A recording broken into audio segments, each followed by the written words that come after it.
If you've been doing your part to keep COVID-19 at bay and wearing a face mask, then there's a good chance you've noticed the outbreak of new pimples around the areas that you've been wearing a mask. Today, we're going to take a look at the causes of maskne and how to fight it. Welcome to the Korean Beauty Show, where we're talking all things Korean skincare, makeup, and more. If you want to learn about the hottest trending products and ingredients straight from South Korea, then this is the podcast for you. Each week, we'll be diving in to take a look at the latest trends, as well as all the tips and tricks you need to perfect your K-beauty routine. I'm your host, Lauren Lee, professional K-beauty expert and founder of Korean beauty platform Style Story.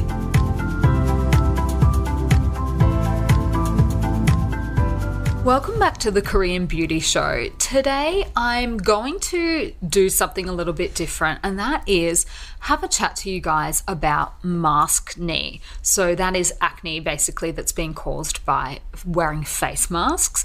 And I think this is obviously quite topical at the moment because Korea, like the rest of the world, is in the middle of the COVID-19 pandemic. And a lot of people are wearing face masks. I know in Korea, it has been a requirement of the Korean government that we wear face masks when we're out and about in public and when we're on public transport. And many other countries around Asia have been doing the same pretty much all year, and a lot of Western countries are now moving into a period where people are starting to wear masks, many people for the first time, and I know that's the case in Melbourne in Australia. There is a compulsory lockdown there at the moment, and people have just been asked to wear face masks when they're out and about, and I know that that is the case in many of the states in the US as well. So today we're going to have a little bit of a chat about maskne, what it is, what it looks like, and some tips for treating it. Just because I think that this is going to be helpful to some people. Korea obviously has a very long history and culture of wearing face masks, as do many other places in Asia, basically since the SARS and MERS crises, which were quite a while ago now. So if we haven't already met, I'm going to introduce myself just really quickly. My name is Lauren Lee and I live in South Korea, as you may have picked up from that little intro. I am the founder of Australia's first online Korean beauty store, Style Story, and Style Story is also the sponsor of today's episode. So if you want to discover more about Korean beauty products and purchase all the hottest trending K-beauty, then go and check out www.stylestory.com.au. So I've been really excited to see where everyone is listening from, and we have listeners from pretty much all over the world. I've seen plenty in Australia, in the States and Canada, friends over the ditch in New Zealand, as well as Korea, Singapore, Malaysia, the UAE. So I would love to know where you guys are listening from. Come over and find me on Instagram. I'm at lauren.kbeauty. I would love to know if you're tuning in from somewhere a little bit cool. Basically, anywhere outside of Korea seems a little bit cool to me at the moment because I can't go anywhere. So to jump into today's topic, so maskne, obviously it means kind of what it looks like. It's acne that is caused by wearing a mask. So there is a formal term for that, and that is acne mechanica, and that's basically acne that is triggered or caused by friction or pressure on the skin. So it's really common amongst healthcare workers, obviously soldiers, athletes, people wearing PPE and bulky protective gear. But these days, obviously, that's pretty much all of us, because a lot of people are wearing masks, whether that's because, they've got someone at home that is maybe immunosuppressed or, elderly or something like that, or because maybe the government is telling you that you have to wear a mask. And that's certainly the case here in Korea. I have been wearing a mask now for what seems like a lifetime. I think it's probably since about March. And that's every single day, twice a day at least, when I'm going to and from the office. No one can get on public transport at the moment in Korea without wearing a face mask. So you will be hard pressed to find anyone in Korea that is not wearing one. And that's pretty much any time we step outside our apartments or our houses. Buildings in Korea at the moment won't really let you in if you're not wearing a face mask. And there are plenty of buildings that are doing temperature checks and things like that to make sure that people that have a fever are not entering a building. So Korea was one of the first places where COVID really sort of broke out in a big way outside of China, and that was back in February 2020. So if you're listening a little bit later on, hopefully we might be out of the COVID-19 crisis. So I'm not sure when you might be listening if that's the case, but this has been sort of ongoing all year, and masks are basically standard issue for everyone. There was a shortage of masks in the beginning, but now masks are really freely available. I saw some the other day in the train station. You could buy 50 for the equivalent of about $8. So yeah, masks are being worn everywhere, and that's causing a lot of problems for the skin. So it's the friction from the mask that is causing, obviously, problems for a lot of people. And wearing a mask can also break down the skin's barrier. And that's the layer with the oils and fats that protect the skin against bacteria and keep hydration inside of our skin. And when the skin's barrier is damaged and broken down, that itself can contribute to acne. And it can also cause problems for people with dry and sensitive skin, which makes the maskne unfortunately harder to treat. And that's certainly been the case for me. I have been battling with maskne all year, and it has been a real bugger to treat. But the good news is that because of that, I've now got a lot of tips that I can give you guys about different things that you can try. Obviously, I am not a doctor, so this is not medical advice, but I have spoken to 4 dermatologists here in Korea to get their take on maskne and what we can do to help our skin if we are suffering from it. So if you have it, you'll probably already be very familiar with how it looks. It's basically small red pink bumps, inflamed pimples. I've been getting them basically everywhere that is covered by the mask. So all the way up to sort of the cheekbones and all the way down my neck. Quite a long way down my neck as well. So that's pretty common for people that are experiencing this. So it can appear obviously in similar places to hormonal acne, which is along the sort of chin and jawline, but it's not hormonal acne, so the treatment is slightly different for it. But there are a lot of tips that make maskne, I think, probably a little bit easier to resolve than hormonal acne, just because obviously when hormones are at play, there's only so much we can do. There's only so many things in our control. But before I jump into the steps that we can take to help clear up a case of maskne, I'm going to read out one of the reviews that was left for the podcast.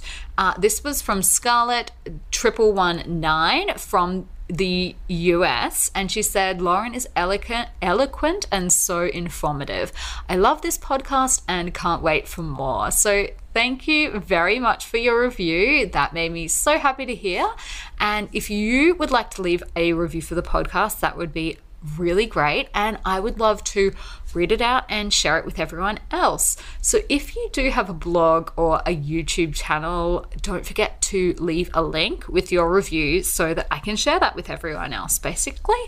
Okay, so let's jump into some of the helpful steps that you can take to avoid maskne. Probably not avoid, the better word would be to sort of minimize it. So the first thing is obviously to keep an eye on your mask itself and look for a mask that fits you without being really tight so that you can sort of minimize the irritation. The other thing I've noticed in Korea is, people taking their mask on, off, pulling it down, they're walking along, they're maybe sipping from a coffee and something like that. That action of removing it and putting it back on, or just, flipping it up and back, it's obviously not the best way to be wearing a mask, because I don't think that that is going to protect us from COVID-19 probably. But more importantly, that friction of going up and down with the mask is what's causing a lot of these problems in the first place. So definitely keep an eye out for that. In terms of the fabric options, obviously something with a smoother texture like a light cotton or silk will help to reduce friction. I am not sure how protective silk would be against the virus itself, so that might be one to double check with a medical professional. The other thing I noticed, I for a while swapped over to wearing like a cotton or cloth mask, and that really did not help because my skin wasn't able to breathe at all. So those reusable fabric masks, some people might have better luck with them. I myself found that it made my maskne a lot worse. But if you are going to use one of those masks, either for practical reasons, like you don't have access to the reusable or the one-time use masks, then do check what you're washing that with. The kind of detergent, and try and make it low irritant and non-fragrance, because that will really set you off if you're wearing that kind of thing every single day for a long period of time. And also obviously you need to be careful that you're washing it frequently enough, because everything gets trapped in the fabric of the mask. So the other tip I have for you is more in terms of practical skincare tips. So to make sure that your skin and your maskne doesn't get more irritated than it actually is, I have been told where possible to avoid makeup, and I think that's definitely the case. The less that is on your skin, the better. If you're working in the kind of job that needs to have the mask on all day, you probably don't need to wear makeup because no one's going to see you underneath the mask anyway. But if you're the kind of person like me who's wearing the mask on public transport and then taking it off when you get into the office or something like that, I get that, you know, it might not be possible, but as little makeup as possible, and try and avoid really rich occlusive oils and things like that, because your skin is just not going to have an opportunity to breathe with that on and then the mask on. Now, at night, when you get home and take your mask off, something with a nice rich moisturiser that has, you know, ingredients like hyaluronic acid, ceramides will be a really good idea for helping to protect the skin and boost the barrier.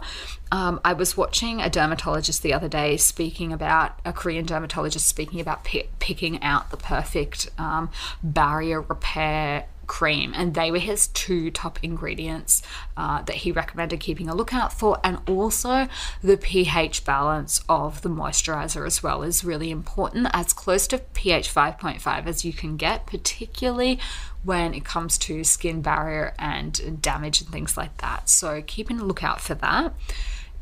When it comes to your cleansing, something that is not going to strip your skin of its natural oils is going to be super important. I know a lot of people have been recommending products with salicylic acid, ingredients with salicylic acid and things like that. I think that's fine if your skin is on the oilier side. If your skin is on the dry side like mine is, I think that's the last thing my skin needs. Even like the hint of something with acids in it at the moment with the combination of maskne and that is just too much. It's too sensitizing, and I'm finding my own skin is getting really flushed very, very quickly, much more quickly than it normally would from wearing acids. So just keep that in mind if you are using sort of heavier duty products, anti-acne ingredients and things like that, that if your skin is already damaged and a little bit sensitive, that might sort of tip it over the edge. So, you know, judge for yourself, but if it's starting to feel a little bit stingy or burny, that might be a sign just to sort of pull back a little bit.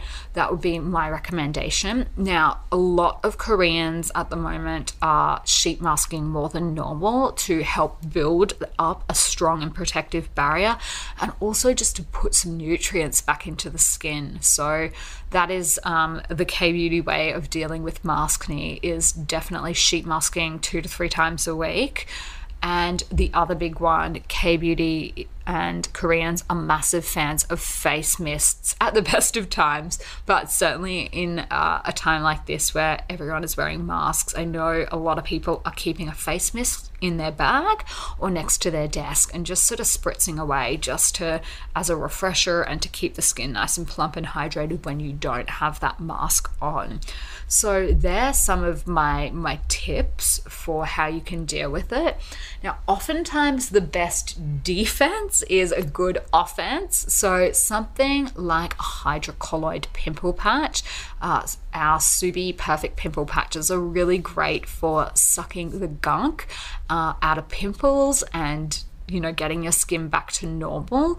And the good thing about hydrocolloids is that they form a protective barrier over the skin so that any bumps aren't irritated by the wearing of the mask, and it kind of gives your skin some of that breathing space to heal. Some pimple patches do have salicylic acid, tea tree, and drying ingredients and things like that. Depending on your skin type, that might work for you, but if the skin is already really irritated, I would suggest something drug-free, which is why Perfect Pimple Patch is a great option because it is just hydrocolloid. So that's another one that I know a lot of Koreans are relying heavily on at the moment. So if these tips don't work, so if you've watched your mask, you're keeping out an eye on your routine, moisturizing, sheet masking, pimple patching, and none of that works, then I think it's time to go and see a dermatologist. So I spoke to 4 Korean dermatologists and they each had slightly different suggestions for how to treat maskne. So one of them wanted to use steroid creams. So that's a common one that dermatologists might be able to prescribe you. Another one was suggesting a combination of laser and medication, so antibiotics. So that was a common one, actually, medication with topical antibiotics. And then another common one, particularly in Korea, I don't know how much of an option this is going to be in other countries, but for the really bigger inflamed spots, to actually inject those spots to sort of calm them down. And that's obviously a medicated injection with something to calm the skin down. So they're the ways that Korean dermatologists are dealing with the more severe cases of maskne.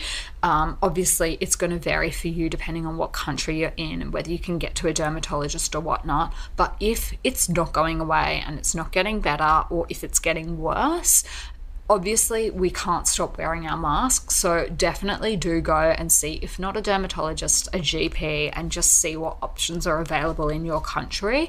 That would be my suggestion. There's obviously a limit to what you can achieve at home, and depending on how sensitized your skin has become, it might just be something that's outside of your control, of our control. So that would be my advice there if none of those other things work. So finally, I guess, I know that this is a really, really hard one because there's no end in sight. And we can't ditch our masks. That's not really an option. We've got to wear them, to keep ourselves protected, to keep other people protected, in some cases because the government is telling us that we have to wear a mask. So I know that this is a really tricky one, but there are a lot of people suffering from this at the moment. The dermatologists that I spoke to said that this is basically the number one thing that people are coming to them for at the moment in Korea, and there is just no end to this. So everyone is in the same boat. Some people are obviously suffering worse than others. But if you are definitely not alone. I am a fellow sufferer. I'm finding it really, really hard to put my mask on at the end of the day because my skin is already so inflamed. But yeah, I hope this was helpful, guys. Please do come and share with me if you have some tips for dealing with maskne. If you have some other tips that I don't already know about, I would love to know and share them with everyone because, yeah, I don't see any end to this maskne crisis anytime soon.